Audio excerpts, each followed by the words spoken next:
Welcome সন্তানহারা এক মা বোধ দিশাসমা লাইফস্টাইল। গুরুজনদের আমার কোটি কোটি প্রণাম, ছোটদের ভালোবাসা। সন্তানহারা মা ওইটাই আমি পোস্ট করে দেবো আজকের মতো, নাহলে আমি আলাদা করেই দেবো। কেন করছি বোধ? সন্তানহারা মা হচ্ছে রিয়েল স্টোরি, একটা চ্যানেলে দেখাই। তো রিয়েল স্টোরির মতন আমি মা, আমিও মা, আমারও ভিডিও আমি দিতেই পারি।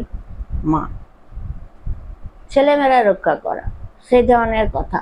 কিছুদিন আগে আমার কাছে অনেক কমেন্ট এসেছিল, আপনার মেয়ে আপনার ছেলে আপনাকে কেন কিছু দেয় না। যে বলেছিল সে আমার হাঁটুর যোগ্য লিলিপুট। আই থিঙ্ক যারা বুঝদার হবে তারা বুঝে যাবে। এটা ছিল প্রথম। আপনার ছেলে মেয়ে আপনাকে কেন জামা কাপড় দেয় না? আপনার যখন ট্রান্সফার হতে হতে মিসিং হয়ে গেল, জামা কাপড় missing, jewellery missing, bag missing, shoe missing. তারপর এসছিল কমেন্টটা, আপনার মেয়ে আপনাকে যাই দেয় রিজেক্ট মাল দেয়। যে আমাকে বলেছে তার জন্য না একটা ধন্যবাদ। রিজেক্ট মালটা হচ্ছে মেয়ে এমনি 2 মাসে একবার আসে, আর এইবারে তো আমরা কাজ ফাজ ছাড়িয়ে নিয়ে এসছি আজিকার কলেজের ব্যাপার নিয়ে। কেন কি আমার হাজবেন্ড অতটাও লোয়ার গ্রেড না, এনআরআই একটা, ওকে। এটা তো ওরা শখে করতো মেয়ে। যাই হোক, 2.5 মাস আগে আমার মেয়ে শপিং মলে গেছিল। ও শপিং মলেই সব মার্কেটিং করে। এবারে মার্কেটিংটা বিশেষ ইম্পর্টেন্ট ছিল আমার হবু জামাইয়ের জন্য। সত্যটা বলছি। কেন কি যেহেতু আমার হবু জামাই লোকো পাইলট, খুবই ইনোসেন্ট ছেলে, খুব কেয়ারিং ছেলে, ফ্যামিলি কাকে বলে বোঝে, ট্যাকেল করতে খুব ভালো পারে। আমি নাম উল্লেখ করতেই পারি, কেন পারি না? তাকে আমি বড় ছেলে বলেছি, অনিকেত মণ্ডল। তো যাই হোক, ওকে না আমি এই ঘরটা ওর হাতে তুলে দিয়েছিলাম, হবু জামাইয়ের হাতে।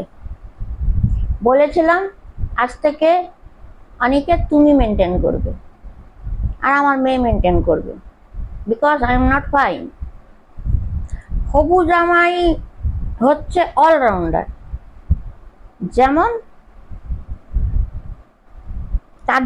তার হবু শালা, তার সঙ্গে তার মতন মেশে। মীনাক্ষীর সঙ্গে মীনাক্ষীর মতন মেশে। তার স্যার বলে, বাবা বলে, তার সঙ্গে তার মতন মেশে। আমার সঙ্গে আমার মতন মেশে। এবং ফ্যামিলি কাকে বলে সেটা জানা যায়। কি করে জানলাম? যখন ছোট্ট একটা ঘটনা ঘটেছিল, সেটা আমি এখানে বলবো না, সোশ্যাল মিডিয়াতে। আর প্রচুর ভালোবাসি, সেটা মীনাক্ষী ছাড়া কেউ বলতে পারবে না। এবার আমি জানি না যে আমার হবু জামাই আমাকে কতটা বিশ্বাস করবে। যাই হোক, আমার যেটা বলার সেটা আমি বলে দেব। জীবনটা আমি কাটাবো না, জীবনটা আমার মেয়ে কাটাবে, তাই না? কিন্তু একটা ছোট্ট সমস্যার জন্য ওর মনটা খুব খারাপ ছিল। তো আমি বলেছিলাম, তুমি তো আমার বড় বেটা, তুমি নিজের ফ্ল্যাটে কেন আছো? তুমি 3-4 দিনের জন্য আমার কাছে এসো তো। চালাকি করে ডেকেছিলাম, আমার শরীর খারাপ। ও ছুটে এসছে শরীর খারাপের জন্য। চিনতে পারলাম কোন দিক থেকে কিছু কথা বলি। আমার মেডিসিন শেষ। রাত 2টোর সময় এখান থেকে গাড়ি বুক করে পাঁশকুড়া গেছে এই অনিকেত মণ্ডল। আমিও গেছি, সঙ্গে আরো ছিল, কেউ নাম উল্লেখ করছি না। মেডিসিন আনা, আচ্ছা, এইখানে যদি না পাওয়া যায়, সারা হলদিয়া ঘুরে মেডিসিন বের করে। কেন কি আমার মেডিসিন পাওয়া খুব টাফ, ব্রেনের ব্যাপার।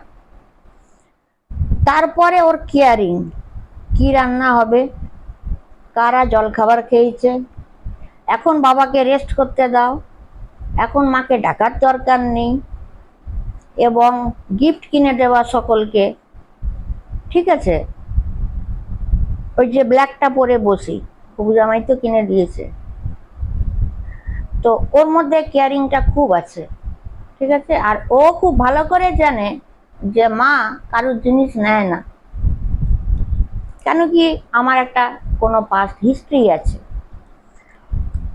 আমি আমার স্কুটিতে চাপিনি বলে আমার মেয়ে আর অনিকেত হবু জামাই চালাকি করে আমাকে স্কুটিতে বসিয়ে বড় বেটা নিয়ে গেল, মিষ্টির দোকানে নিয়ে গেল, মিষ্টি কিনলো। বড় বেটা অনিকেত মণ্ডল জানে আমি চকলেট খাই, 5-6 রকম চকলেট কিনলো। ওখান থেকে নিয়ে গেল আমাকে জলের ধারে, গাড়ি দাঁড় করিয়ে আমাকে হাত ধরে ধরে সিঁড়ি দিয়ে নামালো। এটা আমি, যেটা আমি সত্য আমি সেটা বলবো, হয়তো চোখে জল চলে আসবে। আমি জীবনে এরকম পাইনি কোনোদিনও। ও বললো মা এখানে মিষ্টি কেন, কিনলাম, গাড়ির থেকে নামলাম, তারপরে বলছে মা আমাকে ধরে বসো। তারপরে আমি ওকে ধরে বসলাম, বলছে, আমি কাঁধে হাত দিলাম, বলছে না তুমি আমাকে এখানে পেটের দিকে ধরো, যদি পড়ে যাও। ছোট ছোট জিনিসে অনেক ভালোবাসা থাকে। আমার মতন চকলেট কিনে নিয়ে বলছে মা চলো জলের ধারে, নিয়ে গেল। আমি যে সিঁড়ি দিয়ে নামবো সেটাও আমাকে মানে হাত ধরে ধরে নামিয়েছে, একটা ভালো জায়গায় বসিয়েছে, নিজেও বসেছে। মা ওষুধ খাবে, জল ওষুধ দিচ্ছি, মানে বড় বেটা অনিকেত মণ্ডল হবু জামাই দিচ্ছে। এবং মা তোমায় উঠতে হবে না, আমি চা অর্ডার করছি, আনছি, চলে আসবে, একজনকে বললে। সবাই চেনে, লোকোপাইলট নাম ডাক আছে অনিকেত মণ্ডলের, অনেক মানুষের জন্য করেছে, অনেকের জন্য অনিকেত মণ্ডল স্যাক্রিফাইস করেছে, যেটা আমি অ্যানালাইসিস করেছি। যদি এটা আমার হবু জামাই শোনে নিশ্চয়ই ও হয়তো একটু ভালো লাগবে। ও একটা এমন ছেলে, অন্যরা ডিউটি করবে না, তার ডিউটি হবু জামাই করছে, এবং এমন করছে যেটা হবু জামাই আমার কাছেও বকা খেয়েছে। পরপর 3 দিন কন্টিনিউ ডিউটি করেছে। যখন বলি আমি অনিকেত ডবল ডিউটি তো বুঝি, তোমার অল্টারনেট কেউ তোমাকে বলেছে তুমি নাইটটা করছো, বাট 3 দিন ধরে কেন করছো? তখন বলে মা অমুকের বাড়ি বিয়ে ছিল, অমুকের বাড়ির অশান্তি হয়েছে, কজ দেখালো। দরকারটা কি ছিল? অনিকেত মণ্ডলে এই 4 জনের যে কাজটা করলো, কি দরকার ছিল? কিছুই না, তাও করলো। এটা প্রথমত।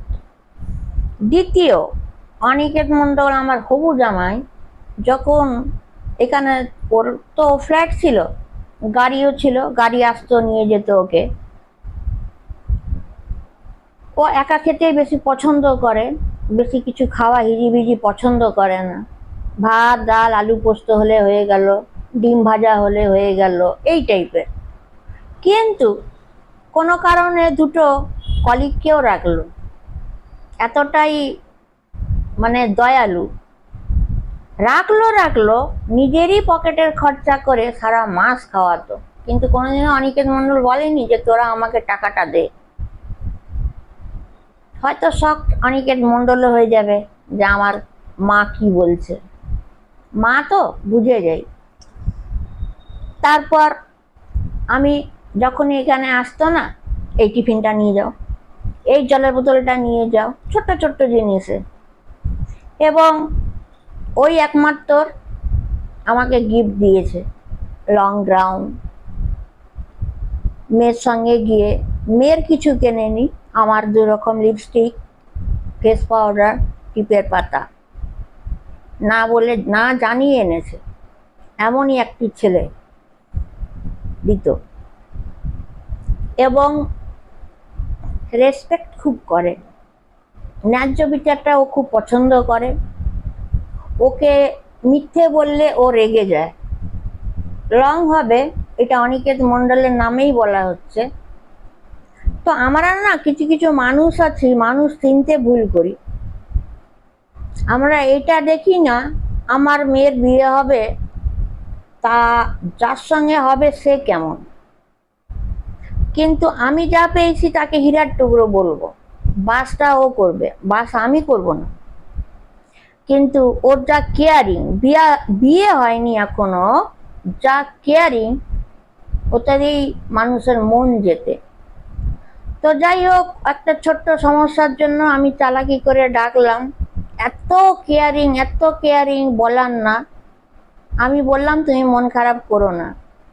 আর ওদের না লোকো পাইলটের নিয়ম আছে, 2 থেকে 2.5 বছর পর পর ট্রান্সফার হয়।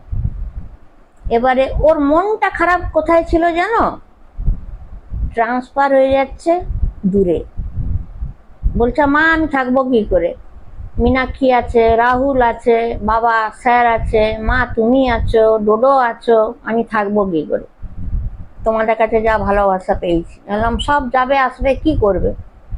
তুমি লোকো পাইলট, তোমার উপরে এত কিছু নির্ভর, এত কিছু ডিপেন্ডেন্ট, তোমার এত নাম ডাক, তুমি এত কেয়ারিং।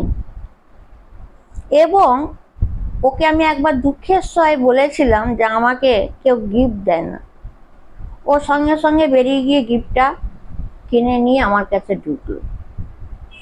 তো এখানে বলার বক্তব্য আমার একটাই, সবাইকে হুট করে না খারাপ ভাববে না, আইডেন্টিফাই করবে।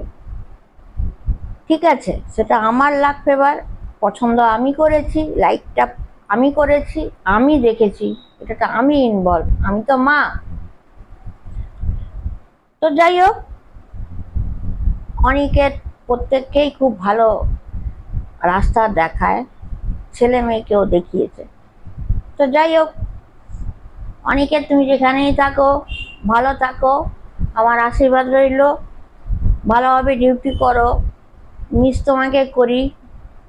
মা ছেলে ঝগড়া হবে, মারপিট হবে, কাটাকাটি হবে, তাদেরই বেশি ভালোবাসা হয়। কল করবে, কল তো করো তুমি আমাকে, কল করবে, ভিডিও কল করবে, এবং আমার ভালোবাসা টিচার স্পিকার ব্লেসিং অলওয়েজ তোমার সঙ্গে আছে।